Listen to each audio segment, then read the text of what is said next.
प्रेम कहानी है जो समय से भी परे है। ये वो बंधन है जो तन से नहीं, आत्माओं से जुड़ा हुआ है। तो दोस्तों, आज हम जानेंगे राधा रानी की मृत्यु का असली रहस्य और उनकी अंतिम इच्छा की अनसुनी मगर रोचक कथा जो आपको हैरान कर देगी। आज की वीडियो अत्यंत ही ज्ञानपूर्वक और प्रेरणादायक है, इसलिए इस कथा और इस रहस्य को समझने के लिए वीडियो को पूरा जरूर देखें, क्योंकि इस कथा को पूरा सुनने से आपका जीवन सफल हो जाएगा। तो चलिए इस रहस्यमयी कथा को शुरू करते हैं। लेकिन उससे पहले अगर आप चैनल पर नए हैं तो वीडियो को लाइक करके चैनल को सब्सक्राइब जरूर कर लें और कमेंट में लिखें राधे राधे।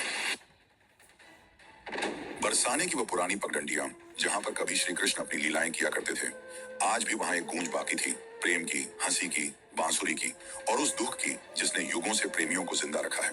पर इस कहानी की शुरुआत न तो बरसाने की उन गलियों से होती है और न ही वृंदावन से। इस कथा की शुरुआत होती है एक कुंज से, जहां वृद्धा हो चुकी राधा अपने अंतिम समय की प्रतीक्षा कर रही थी।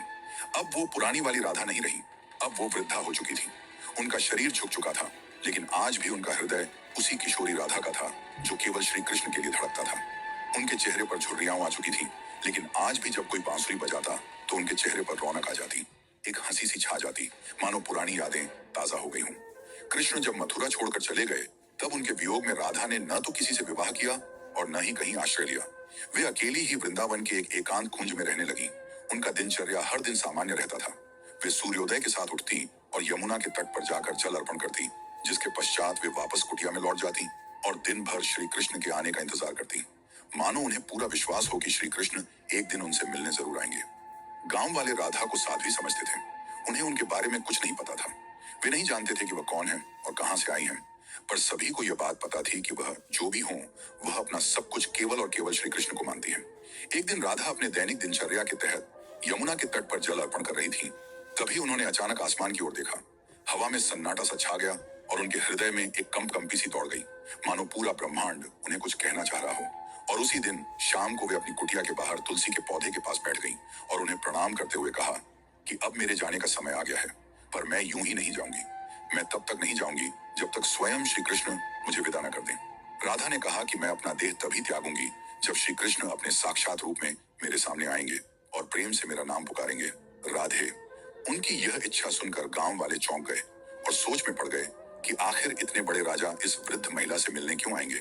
पर किसी ने भी राधा की भक्ति पर संदेह नहीं किया, क्योंकि उन्होंने जीवन भर सिर्फ प्रेम की परिभाषा को जिया था। उनके मन में श्री कृष्ण का अद्भुत प्रेम था और दूसरी तरफ द्वारका में बैठे श्री कृष्ण, जिनके पास सब कुछ था, पर फिर भी उनका दिल आज सूनापन झेल रहा था। कहते हैं ना कि सब कुछ पाकर भी आदमी के पास कुछ नहीं होता। आज श्री कृष्ण की हालत भी वैसी ही थी, लेकिन उन्हें अब अंदर से एक खिंचाव सा महसूस हो रहा था। उन्होंने अपनी आंखें बंद की और राधा की पुकार उनके कानों में गूंज पड़ी। इस पल श्री कृष्ण की आंखों में आंसू थे, पर हृदय में सुकून। उन्होंने तुरंत सब कुछ छोड़कर उसी पल एकांत कुंज की ओर प्रस्थान किया, जहां राधा रानी उनका इंतजार कर रही थी। जब श्री कृष्ण वहां पहुंचे तो राधा कुटिया के बाहर तुलसी के पेड़ के पास बैठी हुई थी। उनकी आंखें बंद थीं और वे ध्यान में लीन थीं। कृष्ण ने धीरे से कहा, राधे। यह शब्द सुनकर राधा की आंखें खुली और उनके चेहरे पर एक चमक छा गई। उनकी आंखों में वह प्रेम था जो न कहा जा सकता था और न ही छुपाया जा सकता था। राधा मुस्कुराई और श्री कृष्ण से कहा, प्रभु, अब मेरे जाने का समय आ गया है। अब मेरी आत्मा केवल विश्राम चाहती है। यह सुनकर श्री कृष्ण ने राधा का हाथ थाम लिया। अब राधा की सांसें धीरे धीरे धीमी होने लगी और उन्होंने वहीं तुलसी के पेड़ के नीचे अपने प्राण त्याग दिए। किंतु यह अंत नहीं था। इसी पल वह रहस्य ने जन्म लिया जिसे सुनकर आप चौंक जाएंगे। राधा की आत्मा को तो मोक्ष मिल गया, पर उनके आखिरी शब्द अब भी श्री कृष्ण के कानों में गूंज रहे थे। राधा ने अपने अंतिम पलों में कहा था, प्रभु, जब इस धरती से प्रेम का अर्थ मिटने लगेगा तब मैं फिर लौटूंगी। मुझे फिर जन्म लेना होगा, क्योंकि प्रेम जीवन का प्रमुख हिस्सा है और उसे मिटने नहीं दिया जा सकता। जहां राधा ने अपनी देह त्यागी थी, वहां एक नया पौधा उगाया जो तुलसी से भी अधिक उज्जवल था, मानो कोई स्वर्गीय पौधा हो। गांव के लोग उसे राधा वृक्ष के नाम से पुकारने लगे और वहां पूजा पाठ करने लगे। पर किसी को नहीं पता था कि उस पौधे के नीचे एक रहस्य पल रहा था। वह रहस्य था राधा के पुनर्जन्म का, जो आपको चकित कर देगा। कई युग बीतने के बाद जब प्रेम का मूल्य घटने लगा और लोग सिर्फ वासना में डूबने लगे, तब बरसाने से कुछ दूर एक साधारण किसान के घर में एक कन्या का जन्म हुआ। उसका नाम ललिता रखा गया। पर यह कोई साधारण कन्या नहीं थी। वह बिना किसी के सिखाए ही बांसुरी की मधुर धुन बजा लेती थी। उसकी बांसुरी की आवाज सुनते ही पेड़ों के पत्ते हिलने लगते और पक्षी झूम उठते। गांव के लोग कहने लगे कि यह कोई साधारण लड़की नहीं, बल्कि किसी देवी का अवतार है। वे कहते कि इसे देखकर राधा की याद आ जाती है। ललिता जब 7 साल की हुई तो एक दिन वह यमुना के किनारे बैठी थी। उसी वक्त एक संत वहां से गुजरे। उन्होंने ललिता को देखा और जब उसकी आंखों में झांका तो वे मंत्रमुग्ध हो गए। उन्होंने कहा, वही आंखें, वही चंचल मुस्कान, राधा तुम लौट आई। ललिता को अक्सर सपने में एक सुंदर श्याम वर्ण पुरुष दिखाई देता, जो कोई और नहीं बल्कि श्री कृष्ण ही थे। वे कुछ नहीं बोलते, बस बांसुरी बजाते रहते। उस बांसुरी की धुन ललिता के दिल को छू जाती। एक दिन ललिता ने अपनी माँ से पूछा, माँ ये प्रेम क्या होता है? माँ ने जवाब दिया, तू अभी बच्ची है, तुझे प्रेम का क्या पता। ललिता चुप हो गई, लेकिन उसकी आंखों में एक पुराना दर्द था, मानो उसने यह सवाल पहले भी किसी और जन्म में पूछा हो। जब ललिता 13 साल की हो गई तो एक दिन वह यमुना तट के पास बैठकर बांसुरी बजा रही थी कि तभी अचानक उसकी बांसुरी से अलग धुन निकलने लगी। वही धुन जो श्री कृष्ण उनके सपनों में आकर बजाया करते थे। अचानक वहां की जमीन थोड़ी सी फटी और एक मूर्ति सी दिखाई दी। ललिता ने उस मूर्ति को निकाला। वह मूर्ति एक स्त्री की थी जिसने बांसुरी पकड़ी हुई थी। जैसे ही ललिता ने उस मूर्ति को अपने हाथ में उठाया, उस मूर्ति से एक दिव्य आवाज निकली जिसने कहा, तुम लौट आई राधे। ललिता चौंक गई। आखिर यह कौन थी और क्यों उसका नाम राधे पुकारा जा रहा था? तो चलिए जानते अब आगे की कथा, जो और भी रोमांचक और रहस्यमयी है। लेकिन उससे पहले अगर वीडियो अच्छी लग रही हो तो इसे लाइक करके कमेंट में राधे कृष्ण जरूर लिखें। उस दिन के बाद ललिता का व्यवहार बदलता जा रहा था। अब वह गहराइयों में सोचने लगी थी। वो जानना चाहती थी कि वह कौन है और उसका जन्म क्यों हुआ है। आखिर क्यों उसे प्रेम और कृष्ण जैसे शब्द इतना आकर्षित करते हैं। उसी दौरान एक संत हिमालय से कई वर्षों की तपस्या कर बरसाने लौट रहे थे। जब उन्होंने ललिता को देखा तो वे स्तंभ रह गए। वह बोले, युगों पहले मैंने यही आंखें राधा की देखी थी। कन्या, तुम इस युग की नहीं हो, तुम्हारा जन्म किसी उद्देश्य से हुआ है। ललिता ने पूछा, कौन सा उद्देश्य? तब उस तपस्वी संत ने अपनी आंखें बंद कर जवाब दिया, अभी के युग में प्रेम केवल एक शब्द बनकर रह गया है। तुम्हें उसे फिर से जीवन बनाना है। अब बरसाने की गलियों में एक नई कथा जन्म लेने वाली थी। दरअसल यह कथा नई नहीं बल्कि पुरानी थी, राधा के पुनर्जन्म की कथा। अब ललिता किशोर अवस्था में पहुंच चुकी थी। अब उनके मन में विचित्र सी बेचैनी थी, मानो कोई उन्हें पुकार रहा हो। रातों में ललिता यमुना के तट पर अकेले बैठती और उस अज्ञात पुरुष की कल्पना करती जो उन्हें सपनों में दिखाई दिया करते थे। एक दिन ललिता ने अपनी माँ से पूछा, माँ क्या प्रेम बिना कहे भी हो सकता है? तब उनकी माँ ने जवाब दिया, बेटी सच्चा प्रेम तो वही होता है जो कुछ कहे बिना ही हो जाए। पर ललिता तो कुछ और ही सोच रही थी। उसका हृदय उस व्यक्ति के लिए धड़क रहा था जिससे वो कभी मिली भी नहीं थी। एक दिन उस स्वामी ने ललिता को अपने आश्रम में बुलाया और कहा, राधे अब समय आ गया है। कृष्ण इस युग में जन्म ले चुके हैं, पर इस युग में उन्होंने एक ब्राह्मण के रूप में जन्म लिया है और तुम्हें उन्हें ढूंढना पड़ेगा। यह सुनकर ललिता खुशी के मारे झूमने लगी, क्योंकि जिस पल का उसे इंतजार था वो आने वाला था। पर एक समस्या थी, ललिता श्री कृष्ण को पहचानेंगी कैसे? तब उस संत ने कहा, जब वे तुम्हारे सामने आएंगे तो तुम खुद ही उसे पहचान लोगी। पर ध्यान रखना, इस बार परीक्षा और भी ज्यादा कठिन होगी, क्योंकि अब युग बदल चुका है। अब तुम्हारा प्रेम व्यक्तिगत नहीं रहा, बल्कि अब तुम्हें लोगों और समाज का सामना करते हुए पूरे संसार को प्रेम का अर्थ समझाना होगा। अब श्री कृष्ण पुनर्जन्म ले चुके थे और एक नव युवक साधु के रूप में थे, जिनका नाम अनंतानंद था, जो लोगों को उपदेश दिया करते थे। पर कोई नहीं जानता था कि असल में अनंतानंद है कौन। वे जब प्रवचन देते तो प्रेम की ऐसी वाणी बोलते कि लोग रो पड़ते थे। वे कहते थे, प्रेम केवल शरीर का नहीं बल्कि आत्मा का संबंध है। प्रेम का अर्थ ही है त्याग और समर्पण। पर अंदर से वे भी अधूरा सा महसूस करते थे। वे भी हर रात यमुना के तट पर जाकर बैठ जाते और उस अज्ञात स्त्री के स्वप्न में खो जाते। अब एक दिन संत के आदेशानुसार ललिता अपने माता पिता को प्रणाम कर अकेले ही अपने उस अज्ञात प्रेम की तलाश में निकल पड़ी। उनके हाथ में केवल एक छोटी सी बांसुरी थी और मन में दृढ़ निश्चय। वे गांव गांव घूमती, कभी कथा सुनती तो कभी कई साधुओं से मिलती, इस उम्मीद में कि उसे उसका प्रेम मिल जाए। पर किसी साधु में वह तेज नहीं था जिसकी तलाश ललिता को थी। एक दिन उसे एक वृद्ध महिला मिली जिसने उससे पूछा, बेटी तुम इधर उधर क्यों भटक रही हो? तब ललिता ने कहा, मुझे किसी की तलाश है। उस वृद्ध महिला ने ललिता में राधा सा तेज देखा और उसे सुझाव दिया, बेटी तुम अपनी यह बांसुरी बजाओ, जो तुम्हारे लिए बना होगा वह स्वयं ही धुन सुनकर तुम्हारे पास खींचा चला आएगा। जिसके पश्चात ललिता ने ऊंची पहाड़ी पर चढ़कर अपनी बांसुरी बजाई और ठीक उसी पल उसे कई मील दूर अनंतानंद की आंखें भर आईं। ललिता अब तक 8 गांव पार कर चुकी थी। हर गांव में वह अपनी बांसुरी बजाती, मगर अब तक उसे वह नहीं मिल पाया था जिसकी उसे तलाश थी। ललिता को अनंतानंद के आसपास होने का एहसास होता, मगर वह उसे ढूंढ नहीं पा रही थी।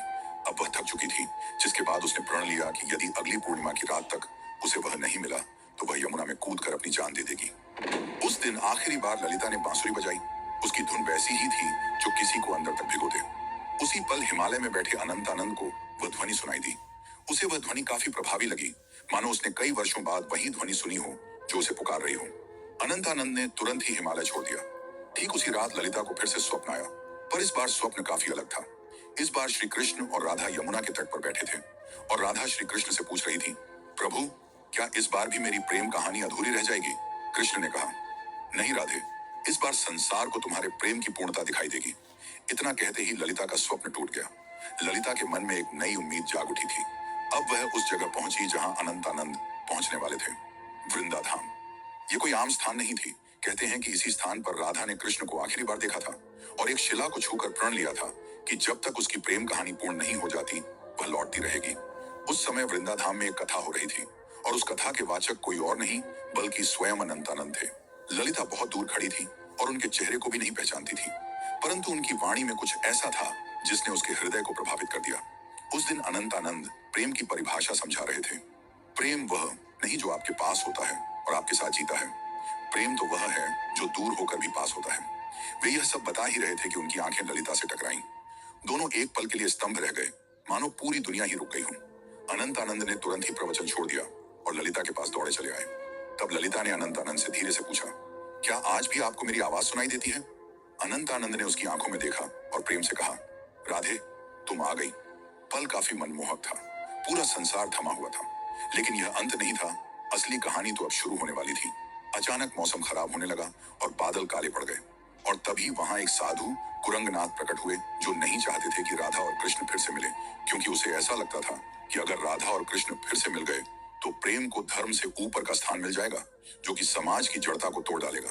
कुरंगनाथ ने कहा, तुम्हारा प्रेम आज के युग के नियमों के विरुद्ध है। आज का समाज न तो इस प्रेम को समझेगा और न ही सहन कर पाएगा। तब अनंतानंद ने कहा, प्रेम समाज का मिलन नहीं बल्कि दो आत्माओं का मिलन है। तब कुरंगनाथ ने कहा, तो फिर अब तैयार हो जाओ अंतिम परीक्षा के लिए। कुरंगनाथ ने कहा कि यदि तुम्हारा प्रेम सच्चा है तो अगली पूर्णिमा की रात तक ललिता अपनी आंखों पर पट्टी बांध लेगी और वह बिना देखे और बिना सुने तुम्हें ढूंढ निकालेगी। यदि वह इसमें असफल हो जाती है तो दोनों को फिर से युगों युगों के लिए बिछड़ना होगा। अनंतानंद यह सुनकर मौन रह गए, पर ललिता ने बड़े ही प्रेम पूर्वक और शक्ति से कहा, मुझे आपकी यह शर्त मंजूर है। पूर्णिमा की रात पास आ रही थी। यह परीक्षा ललिता के लिए केवल एक शर्त नहीं थी बल्कि उसके प्रेम और संयम की लड़ाई थी। वह खुद भी यह जानना चाहती थी कि क्या बिना देखे सिर्फ मन और आत्मा से प्रेम किया जा सकता है या नहीं। अब उसने अपने नेत्रों पर पट्टी बांध ली और कसम खाई कि वह अब किसी को नहीं देखेगी जब तक उसकी आत्मा उसे स्वयं श्री कृष्ण को न दिखा दे। लोगों ने जब उसे ऐसा करते देखा तो वे उसका मजाक उड़ाने लगे कि आजकल की कन्याओं को तो सिर्फ नाटक करना आता है। लेकिन कुछ ऐसे भी थे जिन्होंने उसके इस प्रयास की तारीफ की और उसे हिम्मत दी और बोले, हे राधे, तुम इस युग में जरूर प्रेम को जीत दिलाओगी। उधर दूसरी ओर अनंतानंद एक सुनसान गुफा में ध्यान मग्न बैठे थे। वे केवल एक ही शब्द दोहरा रहे थे, राधे। वे न कुछ खा रहे थे न पी रहे थे। उनके शिष्य इस दृश्य को देखकर घबरा गए और बोले, गुरुदेव, यदि ऐसे ही चलता रहा तो आप जीवित नहीं बचेंगे। तब अनंतानंद ने मुस्कुराते हुए उत्तर दिया, मेरे प्राण तो केवल राधे में बसते हैं। इतना कहकर उन्होंने अपने शिष्यों को आदेश दिया कि यदि ललिता उनके बारे में पूछे तो उसे न उनका चेहरा बताया जाए न ही उस स्थान का पता दिया जाए जहां वे ध्यान कर रहे हैं। वे भी जानना चाहते थे कि क्या इस युग में भी राधा केवल अपनी आत्मा की पुकार से उन्हें ढूंढ पाएगी। इधर ललिता अपनी आंखों पर पट्टी बांधे गांव गांव भटक रही थी। वह अनेक साधुओं से मिलती और पूछती, क्या आप अनंतानंद हैं? पर उसे कुछ हासिल नहीं हो रहा था। कुछ साधुओं ने तो यहाँ तक झूठ बोलने की कोशिश की कि मैं ही अनंतानंद हूँ, पर ललिता का हृदय उन्हें पहचान जाता। उनकी आवाज में वह माधुर्य नहीं था, न ही वह तेज था जो केवल आत्मा से पहचाना जा सकता था। एक बार एक साधु उनके पास आया जिसमें गजब का तेज था और जिसकी वाणी अत्यंत मधुर थी। उसने ललिता से कहा, मैं ही अनंतानंद हूँ। यह सुनकर ललिता एक पल के लिए डगमगा गई, पर तुरंत ही उसे एहसास हो गया और उसने उस साधु से कहा, आप में तेज तो काफी है, पर आप वह आत्मा नहीं है जिसकी मुझे तलाश है। उसी क्षण उस साधु ने अपना भेष बदल लिया। दरअसल वह कुरंगनाथ ही था जिसने भ्रम फैलाने के लिए ऐसा किया था। अब कुरंगनाथ ने क्रोध में कहा, तू अब तक नहीं टूटी? आखिर किस प्रेम की बात करती है तू?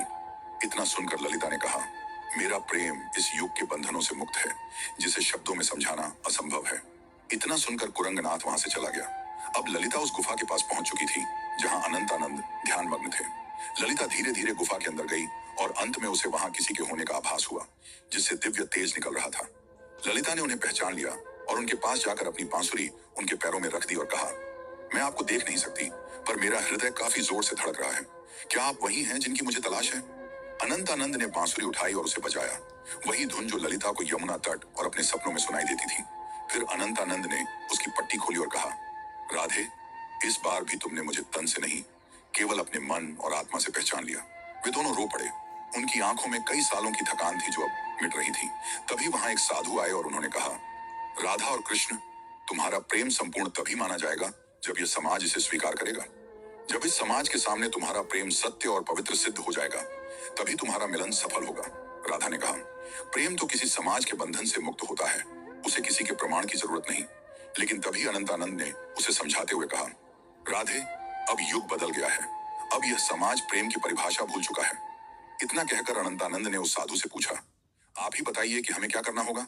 उस साधु ने कहा, तुम्हें इस राज्य की राजसभा में सभी के सामने अपने प्रेम को स्वीकारना होगा। तुम्हें वहां राजा, पंडित और प्रजा सभी को यह बतलाना होगा कि एक ब्रह्मचर्य साधु और एक साध्वी भी प्रेम के बंधन में बंध कर धर्म के मार्ग पर चल सकते हैं। अगले दिन वे दोनों राजसभा में उपस्थित हुए। राजा ने कहा, हम यह क्या सुन रहे हैं कि एक साधु ने ब्रह्मचर्य को तोड़ा है? इतना सुनकर अनंतानंद ने उत्तर दिया, महाराज, मैंने कोई नियम नहीं तोड़ा, मैंने तो केवल अपने प्रेम को अपनाया है। तब अनंतानंद ने प्रेम को समझाते हुए कहा, प्रेम कोई काम वासना नहीं है, प्रेम तो आत्मा का मिलन है। जब आज से कई युग पहले राधा और कृष्ण ने प्रेम किया था, तब भी समाज ने यही कहा था। और जब वे जीवन भर समाज के कारण एक दूसरे से अलग रहे, फिर भी समाज चुप रहा। इतना कहते ही ललिता भी आगे बढ़कर बोली, मैंने केवल इन्हें तन से नहीं चाहा, बल्कि मन से भी चाहा है। और अपने प्रेम को साबित करने के लिए मैंने कड़ी परीक्षा भी दी है। और इसी दौरान ललिता ने कुरंगनाथ की वह कठिन परीक्षा के बारे में सबको बताया। इतना सुनकर राजा और सभा मौन रह गए।